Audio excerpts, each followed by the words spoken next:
9 Plus Us presents the Baseball Together podcast with your hosts, Blackjack Brad and Kansas City Little Big Briggy Blue Eyes. And now, Baseball Together.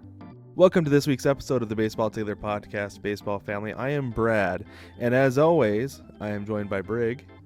Hi! Hi, everyone. I hope everybody's doing well. Hi, how are you? Anyway, well, this week we have a lot of stuff to go over. We're going to talk about Justin Turner and his extra innings idea. We're going to talk about our games of the week, and then we're going to get into some baseball etiquette. But first, let's talk about how you can get in touch with the show. You can join the Facebook group, 9 Plus Us VIPs. Search 9 Plus Us VIPs on Facebook. It'll come up. Send a request. We will add you. You can submit to our mailbag on baseballtogether.com. There's a link on every episode description and on YouTube. Just send us an email if you have questions, comments, concerns. We always say snide remarks, but seriously, if you have them, send them our way. We love them. We love snide And also, remarks. you can follow us on Instagram at baseballtogether. You can follow me on Twitter at Jojo Cornrow. And you can follow the podcast at baseball, the number 2, Gether. That's baseball 2 Gether on Twitter. Did I miss anything? Nope. I think I don't think got so. them all. Yeah. I hope not. Anyways, Hit all right, them here we wickets. Get them, Brad. go. Solid reference. All right. So let's start with Justin Turner. So he Okay. had an idea, and this is actually something I've heard kicked around a little bit here and there. Instead of playing 15, 17, 19 extra innings, he had an idea. Let's do a home run derby instead of extra innings. So play, and really the way that it would work is they would play the 10th inning, play one extra inning, and then go on and have 3 guys go up for 5 outs for a home run derby. Brig, express your disdain. Yeah. How did you know? I knew as soon as I saw it, I was like, we're going to talk about this on the podcast, and Brig isn't going to like it. So here we go. I'm bristling. Okay, I understand the logic. I get where he's coming from. I get why you would, I don't know, argue for that, for as far as like sustainability and saving your guys' arms and stuff like that. But that being said, don't mess with the game. Don't mess with it, man. It's already fabulous. It doesn't need improvements. Okay? This is just some stupid good idea fairy crap that needs to go. Okay? You know what this sounds like? It sounds like he's best friends with Rob Manfred is what it sounds like. Maybe they sit down and they're having Corona meals together. I don't know that that's necessarily the case, but It's what it sounds like. I do think he's onto something, though. I do think Brad. he's onto something. No, you're wrong. Okay, but tell us My why you're wrong. opinion is Tell wrong. us why you're wrong, Brad. Okay, this is why I'm wrong. Okay, now, in hockey and soccer, if you go through, you play an extra frame, you play overtime, or extra time as they call it in soccer, what do? How do you settle the tie? Sudden death, man. Shootout. You go to a shootout. Yeah, totally. Okay, and are shootouts fun? Are they awesome? No. Oh, please. Everybody loves a shootout. Yeah. Anybody they're who awesome. grew up watching the Mighty Ducks know that shootouts are the best part of hockey. No, fighting Am I is the right? best part of hockey. Well, that's debatable. But the shootouts are always exciting. Okay? They are. That's what this does. This is the shootout version of baseball. Yeah. Okay? So you go up there, you send 3 guys out there with 5 outs each, and you do a home run derby, and you're home by 11. Maybe. Maybe I mean, unless like, we have a home run derby like we did last season. Yeah, that's true. Yeah, because that could go all night. But I mean, I think it could work.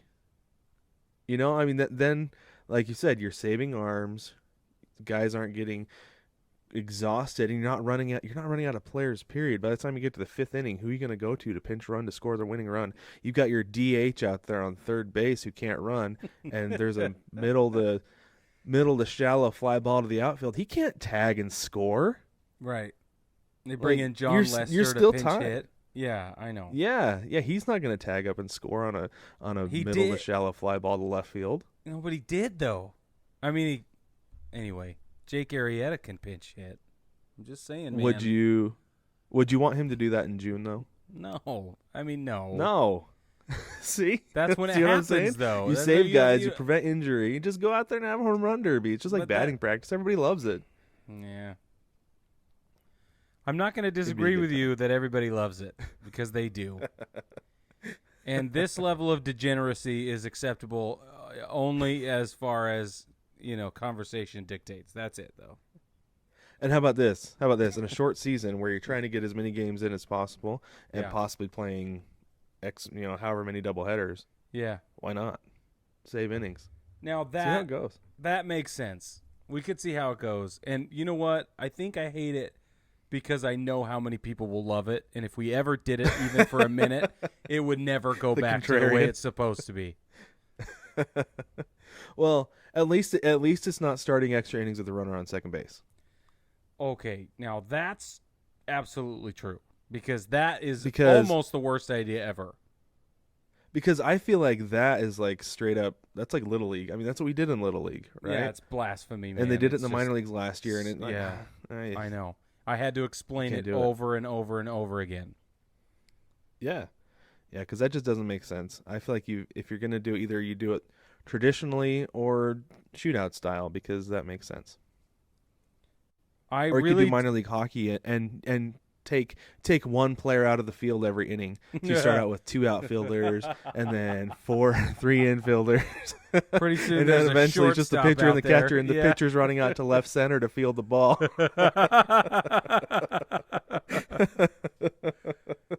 Now you're on to something, right? No, absolutely not. No, I agree. That wouldn't work. I think this is the closest thing you Freaking- get to a shootout to make it quick. Doubleday is rolling in his grave right now, man. Oh, there's a lot of reasons Doubleday's rolling in his grave right now. Let's be honest. That's true. You're right. You're so right about that. Well, anyways, speaking of work stoppage, and hopefully sooner than later getting things started again. I mean, we'll get into that in a little bit, but Major League Baseball is considering when it does start up again, playing games at the beginning of the season in empty spring stadiums. Yeah. Now, I think it's not a bad idea, actually, because you're not playing as Crash Davis describes them in these cathedrals, where where the crack of the bat is echoing through, 30, 40,000 empty seats. It's a spring stadium. Heck, why not even just play them on the practice fields? They're just about as good, right? They're just about as good. Yep. So, I mean, you can play them on any of those fields in the spring facilities, and I think it'd be great if they went ahead and did that just to get things going. Now, it's better than Scott Boris's proposal. Did you see that? Yes. Talk about degeneracy. Oh, dude, like that guy. Next time he has a thought, he just needs to let it go. Like, just put them all in a bubble, quarantine everybody, and then have them. It's almost like walk from a tunnel from the bubble into the stadium. Like, no, it's not how that works. For- Not how any of this works. For a guy who is so savvy, seemingly, right? And he's so capable. He'd make you think so, wouldn't he? Right, yeah. It's just like, this made no sense. No, it made absolutely no sense at all. And for anybody who doesn't know, I basically just described it. Yeah. Yeah, you did. He wants all the players for every team to just live basically in tents at their practice facility. Nobody in, nobody out. And you ride on the bus, everybody gets tested every day, which is not plausible No. because as it goes, there aren't enough tests to go around. Yeah. Not yet. And then, yeah, not yet. And yeah, just no. No, Scotty B. No. Yeah. No. There's our overlap for the week. That's Yeah. Exactly. That was good. Yeah. But I do think that if they're going to get the season started sooner than later, it's going to have to be at the spring training facilities Yes. with no fans. Yep, it is. Because that is the easiest way to manage things. I mean, I know not everybody's there still, Oh, But most people aren't. Yeah. yeah, most of them have left. Yeah. But I do feel like you can get guys in a close area without too much exposure and play those games. So, but I still think we're a ways away. Well, and it will Based on eliminate interleague what we've play seen. if they do that, which I'm all about. Not necessarily. You don't think so? I mean, If all the guys are in Florida and no, Arizona? Well, I mean, it's not necessarily National League or American No, League that's because true. the Cubs are in Arizona. Yeah, you're right. That's true. And you've got the Reds in Arizona too, and the Dodgers. So it really is just geographic. So you'd pretty much have everybody on the western side of the United States playing everybody on the eastern side of the United States. Mhm. So you'd have to definitely readjust the schedule. But Yeah. I guess it would work. Yeah. I don't know. I mean, the sooner we Wait get to baseball, see. the better. And here's my opinion on this. This could not be a more prime opportunity for baseball. Nobody else is playing anything right now. There's no sports at all. So the sooner baseball can get their act together and find a way to start games and televise them, we are going to see new fans coming in like crazy. That's right. So Yep. we've got That is absolutely we right. have got to make this happen. In my opinion, Major League Baseball has got to figure out a way to do it and expedite that process because it's just going to be good for the game all the way around. It's true. Yeah. I mean, I was texting you about, I guess it was a couple months ago now before all this went down, that I was like, is it bad that I kind of hope the NFL goes into a strike season? Yeah, you did. So that more people watch baseball. And that's kind of how it would be right now, is that baseball is the only thing on. Totally. There's nothing else going because I honestly don't think that the NBA is going to have a window to get everything in that they want No. to. I don't think it's going to work out. Baseball is going to be the only thing that we have until football starts whenever. And I think it'd be good for the game. I think it'd be really good for the game if they can get it together because it can be that rally cry like it was at 9/11. Right. When the Yankees went out and they played and President Bush went out and threw out the first pitch and everybody was patriotic and go baseball. Yeah. So Yeah, we need that. We need that bad. yeah. Yep, I think you're spot on with that.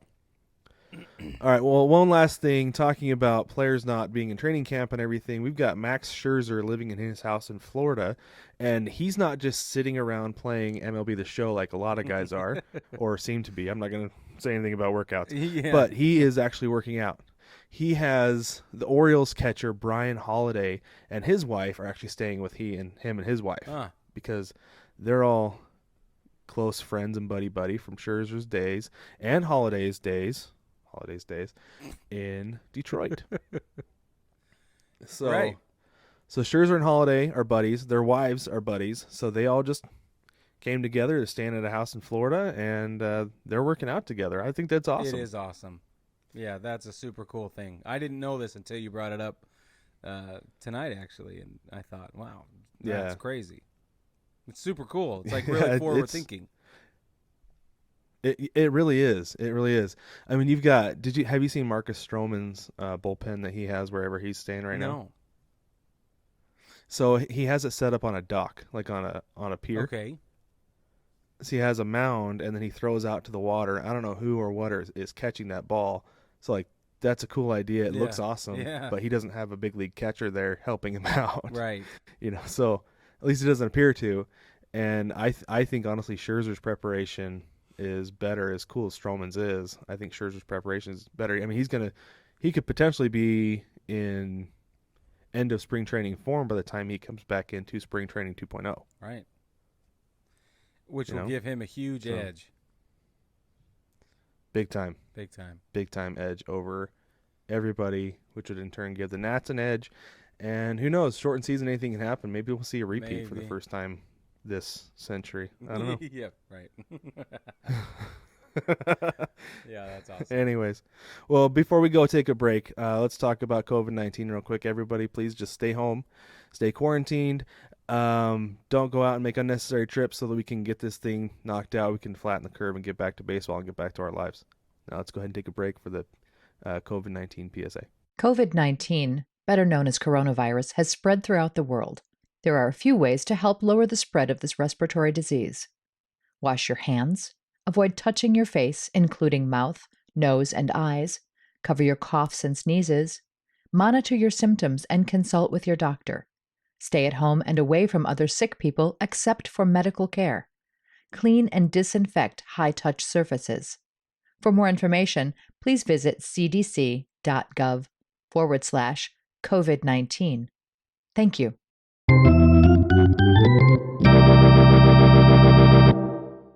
Welcome back, baseball family.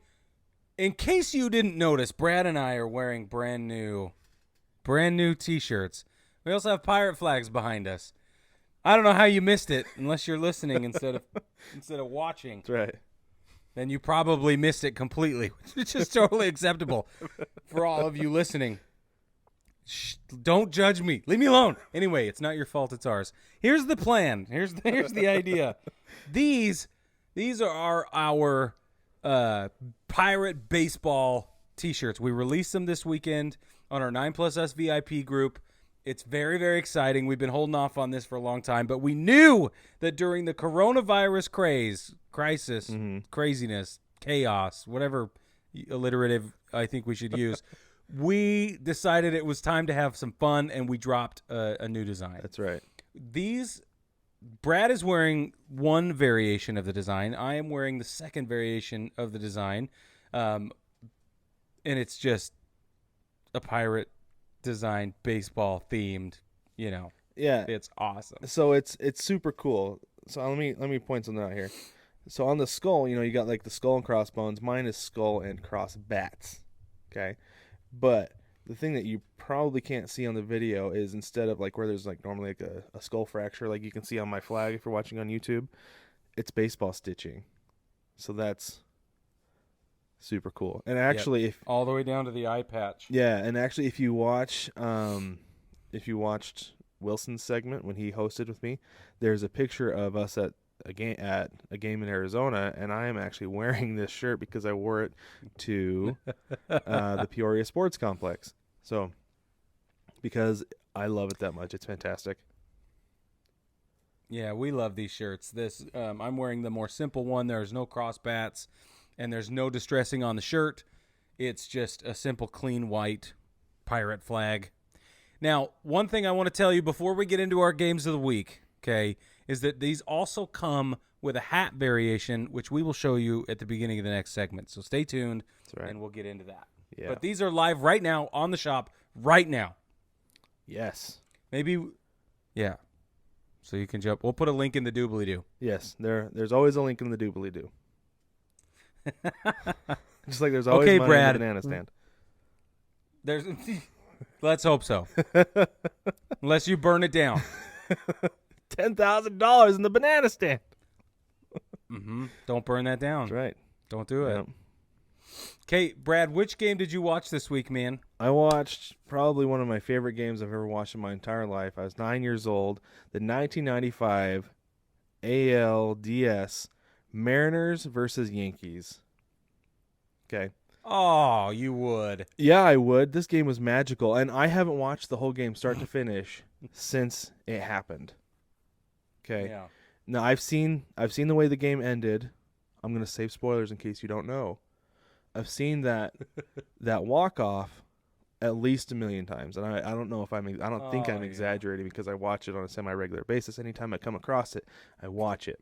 Now, so this, like I said, Game 5 ALCS 1995 Mariners hosting the Yankees in the Kingdome, which, looking back and watching this game, by the way, is like Seattle's version of the Trop. It was not good. I was so young when I went there because I actually went the next year after this season. I went to a game, and it was magical because I was at a big league stadium. But at the same time, looking back, not good, not a nice building at all. So this was actually a really, really good game. Back and forth. You had this guy, Andy Bennis, start the game for the Mariners, who I honestly don't remember him at all. Do not remember Andy Bennis. I remember saying his name after because I watched the game. My aunt and uncle bought me the VHS of that season because the Mariners, of course, were going to put one out because that was an awesome season. I remember watching that 1,000 times probably that year, and then knowing Andy Bendis' name, but it kind of faded out of my memory, and I was like, oh my gosh, I forgot about that guy. So he came out and he pitched really well. By the time he exited the game, though, in the 7th inning, he went 6 2/3.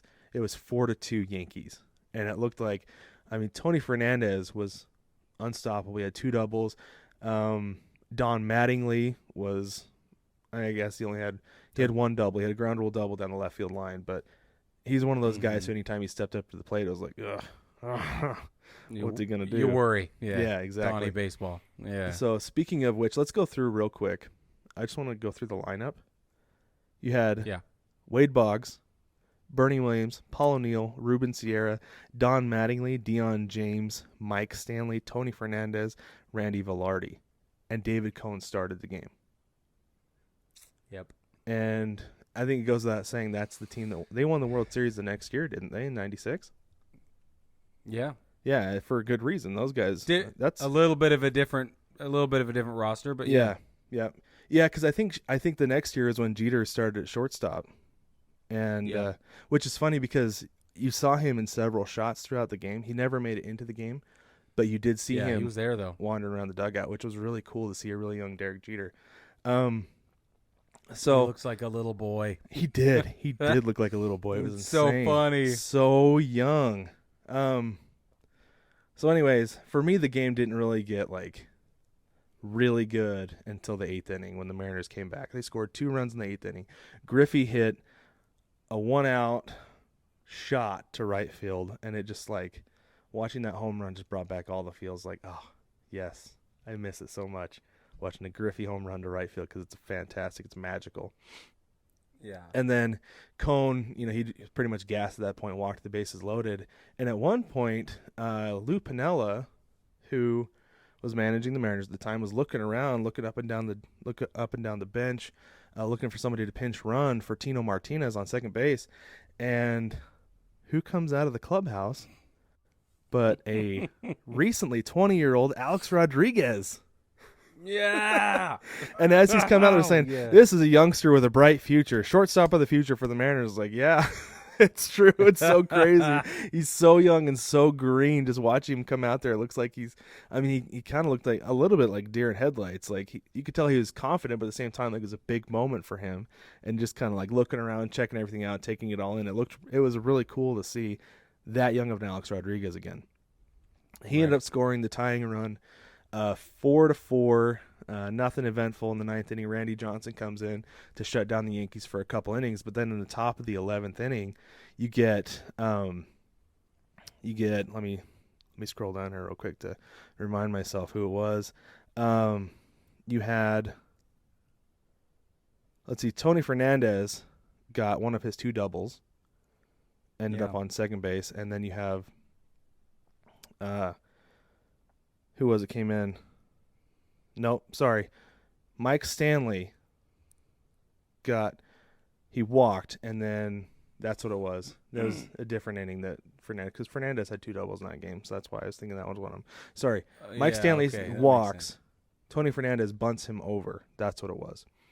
So you've got Stanley standing on second base, gets Pat Kelly pinch runs for him, and then Velarde hits a single to left field, and Kelly comes around and scores, and the Yankees are up 5-4.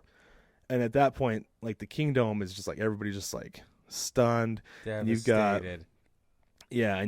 and they walk Bernie Williams to get to Paul O'Neill. You got 2 on, 2 out. Yankees have a chance to ice it with Paul O'Neill up. Yeah. And he strikes out looking against Randy Johnson because lefties could not hit that guy. Could not. I know. I would have been so afraid for my entire life if I was a lefty having to face Randy Johnson. That's what nightmares are made of, for sure. Yeah. Right. So, all 6'7" of them. Yeah. Or whatever. Yeah. He's 6'10". He's 6'10". 6'10". That's right. He's way bigger than huge. Whatever the next thing is. Ginormous. There you go. So you go to the bottom of the 11th. Last hope. Mariners have this magical season. It's well, it was a good ride. That's going to be the end of it. No. Joey Cora gets a single. Bunt single. He's running down first base, and I want to say Don Mattingly fielded it. A bunt single. Yes. Yes.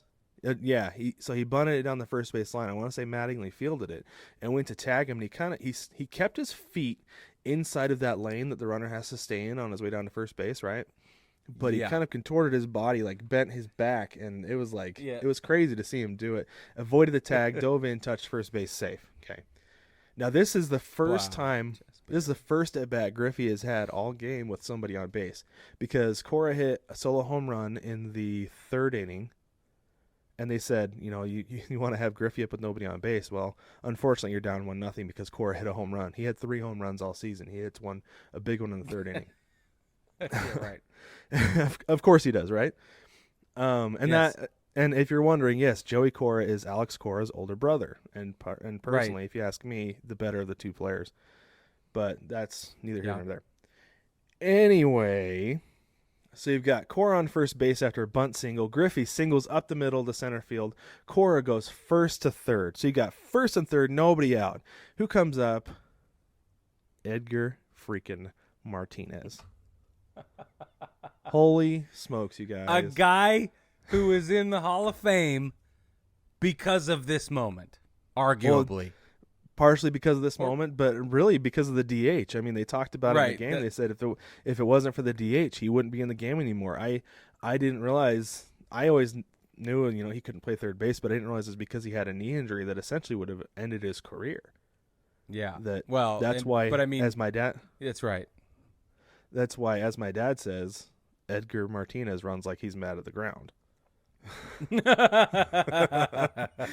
Because of that knee problem.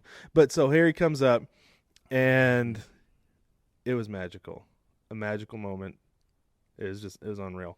0-1 count, gets a ball. It looked like kind of middle in, and he just turned on it and smoked it right down the third base line, went down into the corner. Cora scores easily to tie the game.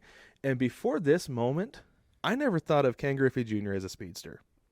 I always just thought of, he's got the arm, he can field, he can hit. I did not think of the guy's got wheels, because he came around from first base and he beat the throw by half a second or so. Well, way more than it should have been. Way more than it should have been. I think there's only a couple guys on that roster who could have made that. Yeah. Who could have made it all the way around. He beat the throw with safe. Mariners win 5-4. And who's there to greet him? Cora, obviously, because he was 90 feet away on third base waiting to score. But also Alex Rodriguez holding a bat, telling him, get down. So two of my 3 favorite Mariners ever. Griffey scoring the run, A-Rod telling him to get down and score. It was pretty cool to see, I guess, kind of the present and recent future, I guess, or near future right there. Yeah.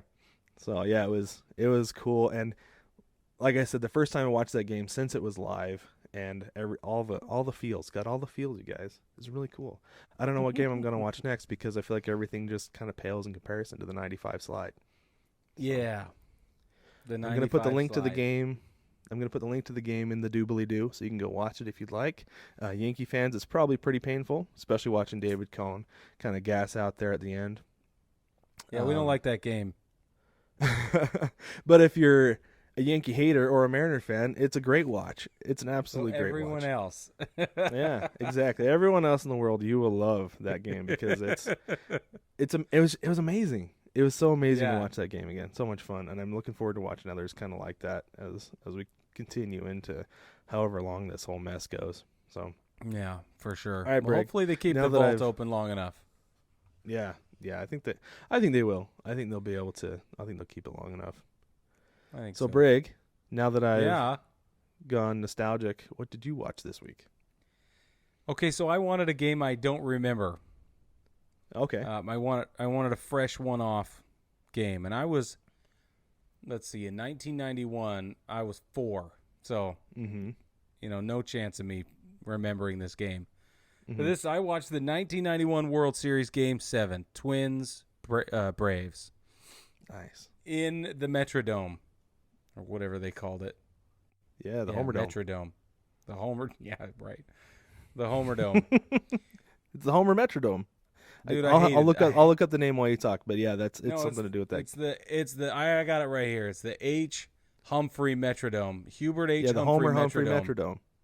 Yeah. Yeah. With that carpet. Mm-hmm. That was And the this baggie in weird right green. Yeah. The whole thing was weird. Like I was and it's funny that you brought up a crappy field in your nostalgia game this year or to this week, and I did too. I brought up a crappy field. I know there are Twins fans out there who love the Metrodome. I know that. Oh yeah, there's Mariner fans. They love the Kingdome. I know. But the rest of baseball is like, what? Why? That's all. That's all I'm saying. So keep your memories, and that's wonderful, but let's all acknowledge that a trop situation has been around for a long time. Okay. Yeah.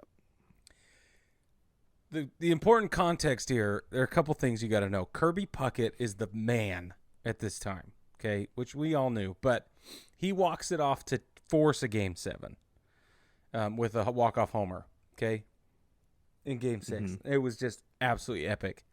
So we go to the Metrodome Game 7, and the starting pitchers are John Smoltz for the Braves and Jack Morris for Minnesota. Now, the reason that's important, not only did they start, and it's fact, but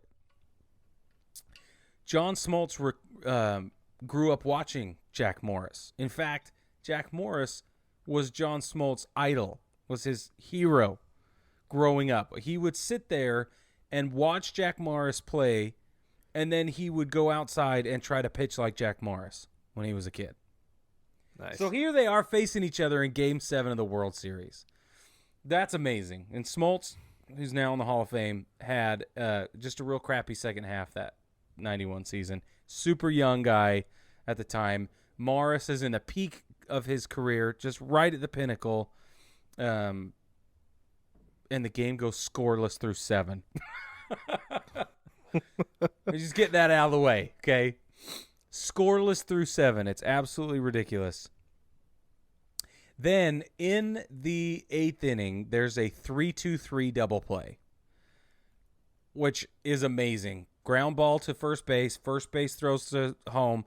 The catcher throws back to first base. Double play. Literally amazing. If you haven't seen that, you got to go see that. All right. Then Smoltz gives up a base hit, and Bobby Cox come out with the hook and takes him out in the 8th. Okay, he went 7 1/3. They pull him out, and this is back when pitchers got to pitch, you know. So then they go a double play, retires the bottom of the 8th. Scoreless. Okay, then nothing happens other than phenomenal pitching through the 10th inning, all the way through the bottom of the 10th inning. And you're sitting there like, wow, this is great, right? This is amazing. It's a clinic. And guess who is still pitching for Minnesota? It's Jack Morris. He's still in there. Of course, because they went 200 pitches back then. I know. It's amazing. So in the bottom of the 10th, with Pena on the mound for Atlanta, he throws a fly ball to shallow left, and that puts runners on, okay? And then Minnesota bunts up the third baseline again. We both picked a game with a bunt in it, to like a pivotal one. Yeah. Because those are the best ones. I just love small ball. So yeah. A bunt up the third baseline advances the go-ahead runner all the way to third base. Now we got the go-ahead runner on third base. Bottom of the 10th inning. Then the Braves intentionally walk Kirby Puckett and whoever was out next to load the bases. And you're sitting there thinking, now just what in the heck is going on here? Why would you load the bases? Scoreless. Oh, my word. It was absolutely So they watched ridiculous. Kirby Puckett and Kent Urbeck. Yeah, Kent Urbeck. I've got the thing pulled up here, but I like my notes better. Thanks, Brad. Just kidding. Yes, Kent Urbeck.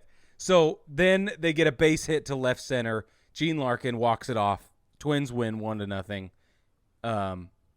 It's like in the bottom of the 10th at home Game 7 of the World Series on carpet. Jack Morris is John Smoltz' hero. It's fantastic. Like the stories. The game itself was great if you love great pitching, but the stories are the best part of baseball every single time. And this game was full of great stories. Jack Morris said he got a standing ovation when he walked on the field after warm-ups. Wow. The crowd was just going crazy. Kirby Puckett, same thing. People were chanting Kirby Puckett's name on his way in, especially after a Game 6 walk-off to force a Game 7, right? Yeah. No, fantastic. Jack Morris pitched the entire game, bro, all the way through the bottom of the 10th inning. It's insane. That's so much. I mean, it's crazy. Yeah, he threw 126 pitches. Yeah. Stop looking at the baseballreference.com because I have a trivia question for you. I have a trivia question for you. All right. I'll look away. Jack Morris. See, I get to quiz you. It's fun. I now know why you do it. Jack Morris. Yeah, exactly. Jack Morris was selected in the 5th inning by Detroit in 1976 draft. Okay. Of the fifth round of the draft? Yeah, sorry, 5th round of the 76 draft by Detroit. Out of which university baseball program? Oof. I'm just gonna throw one out there and say UCLA. No, I'll give you one more guess if you want it. That is inaccurate. Can you give me a hint? Because that's a pretty broad question. It would not be it's unexpected. Unexpected. I'm gonna say some JUCO somewhere. Brigham Young University. No way. Yeah, dude, I did not know that. Well, you know what though? I mean, that means that BYU had 2 alumni with wins like back to back. Yep. Because Rick Aguilera won Game 6, and he came out of BYU too. He did. Yeah, and I saw him a couple years ago. Did you really? When I was at Target Field for a conference. Oh, that's right. And so I got to cover the game. I was in the press box. I was talking to the press box secretary, and I was doing an interview with her because she's been there for like forever, and she was super cool to talk to. But he went walking through. She's like, "Do you know who that was?" I was like, "Yeah, that's Rick Aguilera." She's like, "You sure know your baseball players?" Like, I had like 10 of his baseball cards growing up. That's the only reason I know. I don't ever remember watching him, but I remember the face and I remember the name for sure. Totally. Well, I'm from Provo, Orem, Utah, so like. Right. Yeah. BYU is that's a huge deal. Yeah, totally. Yeah, that's cool. So anyway, Jack Morris, BYU grad. BYU alumnus, alumni, whatever you call it. I did not know that about Jack Morris. I didn't. Yeah, I didn't either until I was looking it up for this show. But that was a really cool nugget. Very interesting. Very cool. I like that a lot. Like it. Well, before we go to break, I've got a quick update that I want to share with everybody. Oh. I've been playing Super Nintendo every day. That's right. And it's fantastic. It's so much fun. You play it every day. Brig. Dude, yeah, I've played 9 games in the last week and a half. So currently I am 6-3. That's right. I've lost 3 games. Yeah. I typically lose the opener against each team, right? Like I played the Rangers, Twins, and Royals, and the Twins and the Royals both just like ran me right out of the stadium in both of the openers. Like, so one thing that's funny is on King Griffey Jr. Baseball, after you finish the game, it has like a headline, like a newspaper headline, and it was for both games. It was Twins hammer Mariners, Royals hammer Mariners. Like, yeah, I know, just leave it alone. Leave it alone. But I was playing. So today's Saturday, the 4th, April 4th, and I actually had something happen that I've never had happen before. Oh, well, yes. I won in a walk-off. Oh, no way. I have never won, especially the walk-off home run. I was down 2. I needed 3, and I hit a 3-run home run to walk it off. Nice. It was pretty exciting. I'll be honest with you. Okay, which team is represented in your game? Like, what year are these rosters? It's the 93 rosters. Okay. So, like, when I play the Royals, so the only player who actually has like their actual name is Ken Griffey. Yeah. Because I don't know if they couldn't get the rights to other players. They just thought it'd be fun to use like jokes, but like I noticed when I was playing the Royals that the number 3 hitter is number 5, and he's a DH. Mm-hmm. In 1993, who was number 5 DHing for the Royals? George Brett. It was George Brett. Yes. Yeah. So So take that, so the trivia. players. So the players like if you look at the numbers and the positions, everything is like accurate, but they don't have their actual names matching up with them. Oh yeah, Right. rights. Got to be right. So like yeah, it had to have been. So like the Mariners, the shortstop is technically Omar Vizquel. Mhm. You still got right field. You still got Jay Buhner as the right fielder, and he's jacked. It's so funny because he's humongous. And then you've got Tino Martinez is playing first base. You've got Edgar Martinez as the DH. You know, you've got I think Vince Coleman is the left fielder technically, Yeah. and then like I don't know who played second base, but Mike Blowers is the third baseman. So, and that was the year before Dan Wilson got there, so I don't know who the catcher is, but like I pretty much know most of the guys on that roster because I just kind of did at the time. you Yeah, know? for sure. But yeah, it's fun to go through and recognize different players. Like I think Bo Jackson might still be represented on the Royals. Yeah. I don't know for sure though. I'll have to look that up. That's why I wanted to I'll know look like that up who's and get back. what year. Yeah, that's pretty cool. So yeah, it's a lot of fun and it's really nostalgic because that's a game that I grew up playing a ton. Yeah. I found that fielding is still really hard. Yes, and really slow. yeah, oh my gosh, yeah, it's so hard. It's oh my gosh, it's ridiculous. But I refuse to turn on auto fielding, and I actually had a conversation with somebody on Twitter about this week. There is a sorry, this is one last thing before we go to a break. Say it, yeah, because I don't want go. the segment to get too long. So I was talking with somebody on Twitter who actually runs he does like vintage gaming, and he's actually doing the same thing. But what he's doing is going through the actual calendar on the season. And for me, because it's pirated, the season mode doesn't work. So I'm just doing single game every time I'm picking the teams in the stadium and everything. Yeah. But we were talking about how hard it is to field on that game, that like it's so unpredictable because you don't know if somebody's going to be playing straight up, and you don't know if they're going to be moved over a little bit because sometimes the ball will get hit right to you straight up, sometimes it'll get blown right by you Yeah. when you think that the guy's playing straight up. So it's kind of unpredictable, but that's part of what makes it fun and hard at the same time. I don't know. But Cool. it's a good time though. I like I'm it. having fun with it. Yeah, so, I like it. That's awesome. Yeah. I'll have another update next week about Excellent. probably how much Wilson beat me, because since he's home from school and I'm working from home, then we have more time to play. Yeah, so I'll for probably sure. play with him more this week than with the computer. But Awesome. anywho, let's take a break. When we get back, we're going to talk about baseball etiquette. How much do you know? Take me out to the ball game. Take me out to the crowd. Buy me some peanuts and Cracker Jacks. I don't care if I never get back with me. Root, root, root for the home team. If they don't win, it's a shame.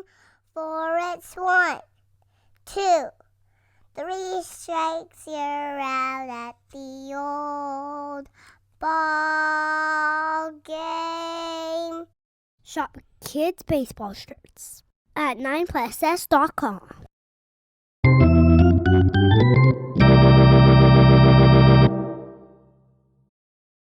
Welcome back, baseball family. Okay, first, Brad mentioned a Twitter conversation that he had, and we actually wanted to give him a shout out specifically. So, Brad, what's that guy's Twitter handle? It's at Ersatz, ERSATZ_cats, Ersatz Cats. I'm sure it has something to do with a retro video game. Because he says he's a Smart. retro video game enthusiast. So, good little conversation with him about Ken Griffey Jr. Presents Major League Baseball. It was a lot of fun to talk to somebody about that. That's clever wordplay. I thought so. I like that. He must be very erudite. Okay. Here, we wanted to show you the new pirate hats that we have. Mhm. So, without further ado, Brad, should we don them? Yeah, I'm showing off the snap right now. Ooh, it's a snapback. Oh, yeah. It's a snapback. Guess you can't guess why. Obviously, they got the 9+us logo on the side, the swoop logo as we call it. That's right. And at the very front, it has the traditional crossed bats behind a skull with the eye patch baseball stitching. That's right. And I'm going to put this bad boy on right now. I was able to get mine on smoothly, so nobody. Well, you kind of saw my bald head, but not as much. I was trying to avoid that as much as possible, but what do? You know? There is so much piracy in this I video know. right now. Hat, shirt, flags. Yes. It's a lot. I love it. It's a lot. It's coming at you fast. Yeah, it is. We're considering these are Corona. We're the Corona pirates Corona right pirates. now. Because it has stolen so much from us, we decided we would pillage right along with it. Or steal back. So we can here steal we back are. from it. That's right. That's exactly right. We got zero chill. Zero. Taking it right back. Okay, so let's talk about baseball etiquette. Yeah. We stumbled onto a couple of questions that we thought would be interesting to discuss, and we're going to do that here and now with you all. So let's find out what, quiz yourself along with us, and at the same time, we're going to Talk about whether some of these are ridiculous or not. I think that's the best way to handle this. What do you think, Brad? I think that's perfect wording. Is it ridiculous or is it not? Well, and since my audio just skipped again, I will, yes. Brad, is it ridiculous or not? That's where we're at. Okay. Quiz yourself along with us. All right, here we go. Stupid technical difficulties. Now you know. All right. I'm asking you first, if an outfielder is coming on or off the field, Brad, where should they avoid walking? The pitcher's mound. Yep. That's right. So, I feel like most people who play this, like I didn't ever have this issue because I'm a catcher. I just, straight to and from home plate in the dugout, whatever. But one incident does come directly to mind with this. Do you know which one I'm talking about with Alex Rodriguez? No. So he's headed back to the dugout. I think it was a long fly out, and I think he was between first and second, came back and ran across the mound. And Dallas Braden took exception to that. And there was a big ordeal. He was yelling at him, "Get off my mound." And he's like, "It's not your mound." He's like, "Get off my mound." It's not your mound. So, but Dallas Braden made a big deal about it, and that was the first thing that came immediately to mind when I saw that question. I love it. So funny. Should you or should you not get a hot dog during the national anthem? Probably not. Probably remove your hat, put it over your heart. Yeah. Right? Yes.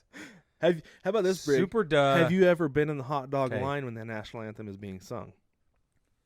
Oh, I am almost every single time am I in the hot dog line. The game could be when running. the anthem is. The game could be running 5 minutes late. You get up. I'm gonna get a dog. Oh yeah. Sure enough, they sing the national anthem as soon as you get in line. Every time.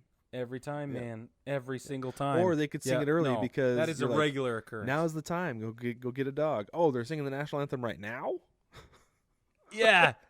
Or Yeah. or worse, when it's just a minor league game, it's like Thursday or Friday, and it's, okay, let's say it's Thirsty Thursday, and you're rolling in a little bit, like, too close to on time, Yeah. and the guy is wanding you at the gate while the anthem starts, and you're, like, staring at him, and he's staring at you, and you're like, what do we do? Your arms are out. Your arms are out to your side. You've got your wallet and your phone and your keys in your right hand. You can't take your hat off. Yeah. You know what I mean? The guy's like, woo. Happens to me sometimes. And you know what you do? You take one step back, you remove your hat, you face the flag, and then you start over. That's good to know. That's good information to have right there. I like that. Yeah, that's what I would do. Very That's what good. I always do. So, Very good. All right. if your team is down, okay, this is a great question. If your team is losing, when do you leave? You don't. You wait till the game is over. Man, see, Brad, you know things. Well, that's exactly the right answer. I mean, it's okay. Especially with baseball. Like, I get it with basketball, football. There's only so much time in the game. You don't, like, there gets to be a point where the game is over before it's over, right? Yeah. But with baseball, you got to get 27 outs, man. You got 27 outs to catch up. That's right. Stay for the end of the game. I don't care if you're down 10 runs. Like, and it happens all the time. it does. And, you know, sometimes it gives a little trivia with these answers when you give them. And it says the greatest comeback in MLB history is 12 runs. The last time it was accomplished was in 2001 by the Cleveland Indians. Brig, trivia for you. Do you know who they were playing? Oh.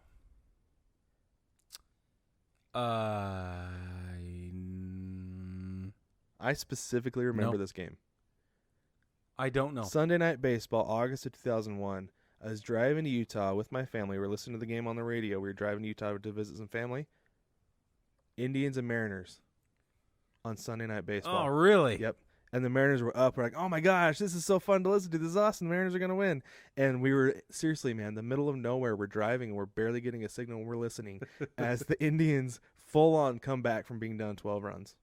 Oh, man. Yeah, like that game is so burned in my mind.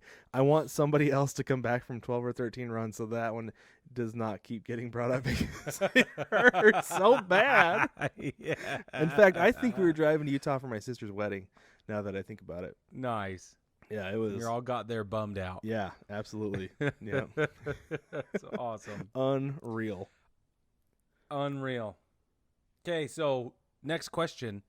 And this one's a little more, like seasoned baseball fans know this, but maybe newer fans don't. If this thing is happening, you never ever talk about it. Oh yeah, right? Never. Yep. You don't bring it up. You don't say anything about it. You don't acknowledge it in any way. What is this thing, Brad? This thing is a no-hitter. Yes. Yeah, because if you bring it up, it gets in the ether, and it might eventually get into the pitcher's ear, and then he's in his head about it. Yeah. You know? Like, yeah. Don't talk about I it. was listening to David Sampson this week talking about, gosh, I can't remember which pitcher it is. This just barely came to my mind. But whatever pitcher for the Marlins, he pitched the top of the 9th inning, and he thought they got the third out, and he was out there celebrating on the mound. It's like, no, dude, the game's tied. We got to go hit to win this game. So they walked off. Yeah. He was on deck. They finished the no-hitter, but like he was so unaware of anything else, like didn't know the score, probably barely knew the inning, and Right. Just a machine. Yeah. So you don't want to get that in the pitcher's ear. I agree with you, man. And that is a baseball rule that you should not ever break. Yep. Okay? Yep. If you're sitting next to me in the stands and there's a no-hitter going on and you lean over to say something, I'll probably shush you just in case that's what you're going to say. It should just be like a little nod. Just Yep. Just look at each other and that, Yep. nothing should be verbalized ever. That's right. Yep. And baseball, look, if you're new to baseball or whatever, we are a superstitious bunch, okay? It's so superstitious. It is ridiculous. We know it's ridiculous. We know it's absurd. Uh-huh. We don't care. We're going to rub our worry stone, and we're going to hop on one foot and take our hat off and put it on inside out and spit seeds, hold seeds just in one side of the face, just in one cheek. Yep. We're going to do stupid things that we are convinced are impacting the universal experience. I know. That is 100% correct. Hilarious. Yep. Going to sit in the same spot in the dugout if there's a rally. Yeah. Yes. Yep. All of it. Totally. Yes. If I'm oh man. I have all kinds of things that I do that are so I just am a neurotic. I'm like totally not even a closet neurotic. I'm That's just the thing neurotic. that's funny is I'm not superstitious at all. Like with anything, unless it comes to sports, then it's like, oh shoot, they had a rally last inning when I was sitting over there. I better go sit back over there. If I got up to get a drink or something between innings, like I had to sit in the exact same spot. How was the pillow cushion? Like how was that situated? Was it on the right side, left side? Was I leaned? Did I have my foot up on the couch? I don't remember. Oh, I gotta figure this out. Or else, Totally. Was my jersey buttoned? Did I have all of them unbuttoned, or was it just the top button, or was it the top two buttons? Did I have my hat on all the way? Was it just kind of sitting on my head? Oh man, which way was it cocked? Oh, I don't remember. Totally. Lose your mind over it, but still, it's It's what you do. It's what you do. It's just what you do. It's a huge part of it. Mm-hmm. And everybody, if you don't know that, you should know that. Yeah. All right. This one, okay, what should you never do after you hit after you hit the ball? Specifically a home run. Yeah, specifically a home run. As I say, it's kind of vague, but it says throw the bat. That's the answer. But I do disagree with that because if you hit a home run, celebrate it, pimp it. I don't care. Flip your bat, whatever, do it. Because it's awesome. A home run is the pinnacle of achievement. That's why they say, hey, great presentation. You knocked it out of the park. Home run. Yeah. It's the best you can do. Yeah. Celebrate it. You should. Flip that bat. Yeah. And I feel like that agree with one's being phased out. Yeah, it totally is. Yeah. I'm skipping that next question because it's dumb. Yes. What should you not do? We're pulling these questions from a source that we will not name for the sake of copyright or whatever. But what should you not do? The doobly-doo. It will be in the doobly-doo. Yeah. What should you not do if you hit a home run, Brad? This one piggybacks on that last one. Admire it, and I think you should. Take a look. Watch it. Watch it go. I disagree still. Because I'm okay with a bat flip, but don't stand in the box, man. okay, so I feel like there's a fine line. Like on referring to Bull Durham once again. That part where Crash Davis tells the guy what's coming and he hits it up and he hits the bull, right? And he stands there and he's watching it and he watches it hit the bull and then he kind of stands there for just like a little bit too long. Yeah. Yep. That's a thing. You can admire it for too long, but think of it this way. You're an artist, right? Sure. You complete your painting, you've got your canvas. What are you going to do when you finish it? You stand back and look at it. Stand back and look at it. It's your art. Totally. That home run is your work of art. Stand back, take a look at it, see what you've done, see what you've created, this monstrous home run. Because if it's gonna just barely clear the wall and possibly get caught, you better be running and stand on second if that ball hits the wall, right? But if it's a towering home run, there's no doubt about it. Take a look at what you've just accomplished. Absolutely. That's what I say. Mm-hmm. All right. I do agree. I think there's a fine line there. Mm-hmm. I think the fine line is so fine that it moves. Yes. But honestly, if you're still in the box, I'm going to beat you up. That's all. I'll climb down out of the upper deck. Punch you in the face. Yeah. If a fielder does this thing, Brad, a pitcher is not supposed to show his frustration. Makes an error. What is this thing that he does? Makes an error. Yeah. And why? Why? Explain to people why. So this is what my high school coach always told us. He said, errors are going to happen. Errors are a part of the game. It's just what happens, right? Like, and he said, I'm fine with errors because of that, as long as you're doing everything you're supposed to. Because there's sometimes you can't help it, right? Yeah, I mean, that's there true. could be a pebble in the middle of the dirt somewhere. You could get like just the wrong glare if you're in the outfield, just the wrong glare of the sun off the grandstand, and it can catch your eye at just the exact wrong moment. You can miss the ball, right? Yep. Yeah. So errors are going to happen. It's just part of the game. There's a reason they keep track of it because, right. It happens all the time. So even the best players commit errors. So That's true.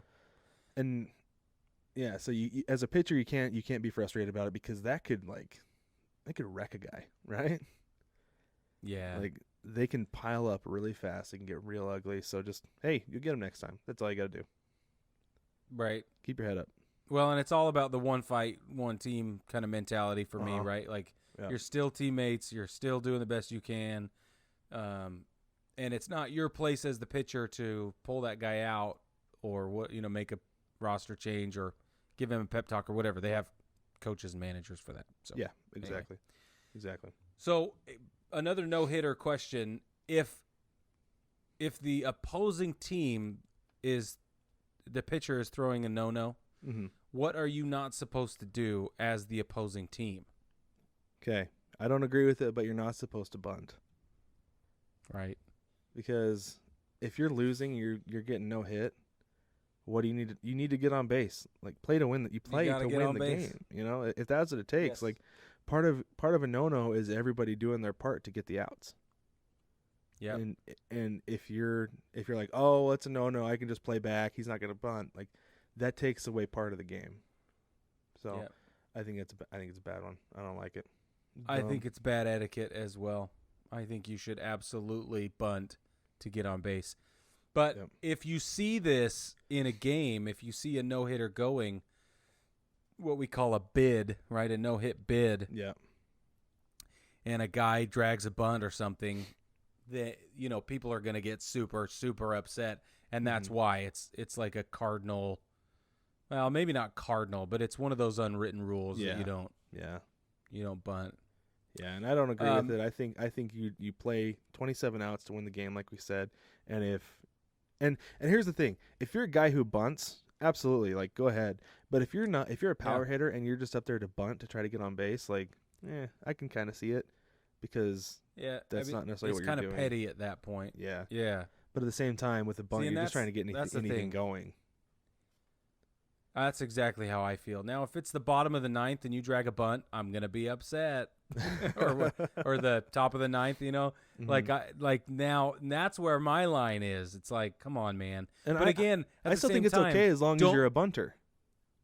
Right.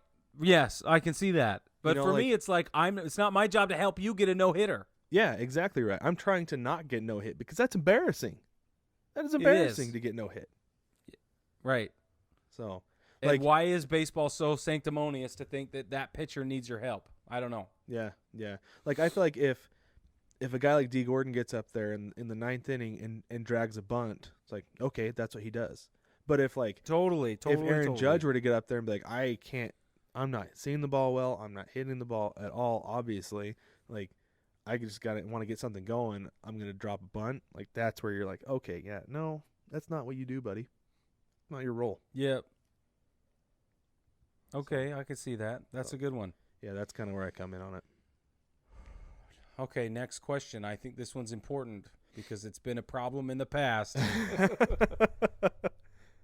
Let's talk about Bobby Cox for a minute. But, okay, if a pitcher is getting pulled out of the game for any reason at any point, he is supposed to give the ball to the manager.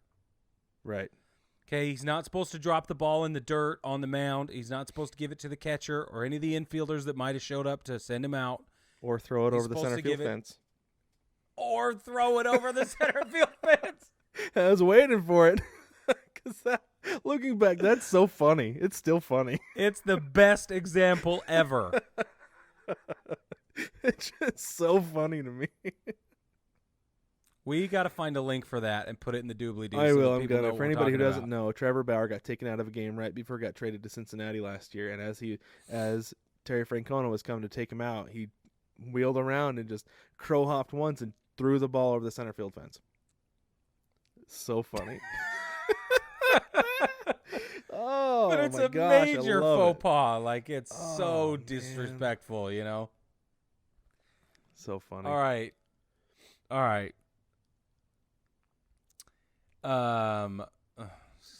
Let's end on sign stealing. We've talked enough about that one. I was going to say let's skip that. Yeah. Let's end on the one after that, though. All right, good. We're not going to do all these questions. Who should fans tip at baseball games? Okay, if you're going to give somebody a tip at a baseball game, who should it be? Here are your options, baseball family. You can tip the vendors, the ticket sellers, the ticket collectors, or the security personnel. So those are your options. Who's the right person to tip? Mm-hmm. I got the vendors. Sorry. Yeah. No, it's okay. Vendors, that's who I would tip as well. I wouldn't tip. Now, there are people on this list, or not on this list, that I would tip. Like valet parking. Yes. If that's We've talked about that. You can tip them. If you're going to check a stroller into guest services or family services or a car seat or something like that, it's okay to tip them too. But particularly the beer guy or the hot dog guy or whatever coming around with cotton candy and peanuts, tip those people. Yeah, for sure. Yeah. When we were in Phoenix, we were actually at Peoria Sports Complex. There was a guy who, first off, he was awesome. He came down and got everything ready, and first he goes, "Get your overpriced beer here." But anybody who tipped, you always knew when he got tipped throughout the entire game because he would yell as loud as he could, and he'd point down to the person, "We got a tipper! We got a tipper!" Let everybody know, this guy's tipping because he knows what's up. So, yeah. It was good. The vendor thing is an art. It's not. Look, for some people it's menial, but there's a select few out there, the elite vendors, who, if you go to these baseball games, you'll know who they are. If you get lucky, you'll find one, and they take it very seriously. They're very good at what they do, and you can tell that they are bringing joy and they are enhancing the baseball experience through their professionalism and the handling of the vending pretzels. And it sounds so stupid, but it really is the coolest thing when you get somebody who cares and is having fun with it. Before we wrap, let me tell you one more vendor story. So last year, not this last trip, not a month ago when we were in Arizona, but last year we were at Scottsdale Stadium. This guy standing right behind us yelled, "Lemonade, lemonade," just like Grandma made. Yum, yum. I actually heard him on a broadcast for a spring training game I was listening to this year, and they brought it up. He's in the Arizona Sports Hall of Fame. Okay. And the reason, no way. A, that's awesome, and B, a year after that game, Wilson still refers to lemonade like Grandma made. See? The guy's got it down. It's an art to him, and he's really good at it. Totally. We bought cotton candy. We bought lemonade from him because we liked that guy. He was awesome. So, totally. Yep. Yeah. If your pitch is good, I'll buy from you. For sure. Every time. Just because your pitch is good. It doesn't matter what the product is half the time. I'm just like, wow, that was great delivery. Mm-hmm. You can have my money because I respect your craft. Yep. Yep. That's it. So, That's right. Okay, I'll tell you a quick story. I had a kid come to my door one day. It was at my girlfriend's house years ago. And this 8-year-old boy comes to the door, and this is an apartment complex. He knocks on the door, and timidly he says,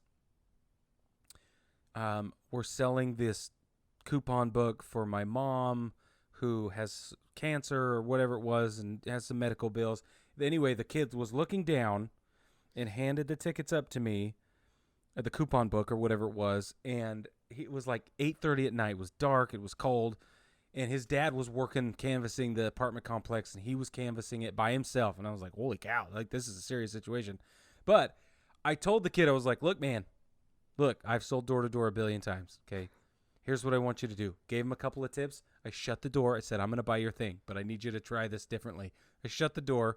So I coached him. I shut the door. He knocked on the door. I opened the door again, and he delivered the and made it better than I suggested it. And really came alive, and I was like, dude, and I bought 2. I was like, dude, you see? And I don't know. So if I'm that way. I'm like, if your delivery is on point, that's half the battle for me, at least half. Yeah, for sure. So these vendors, you got to tip the vendors. Have to. Yep, absolutely. Especially if they're good. Anyway, That's enough out of Brig. Well, should we wrap it up? You want to wrap it up? Yeah, okay. So thanks for coming, and thanks for listening, and we love you so much. Please stay home. Yes. Don't go anywhere unnecessarily, said the pot to the kettle. And at the same time, help us fight coronavirus by grabbing yourself one of these hats, one of these cool, sweet T-shirts.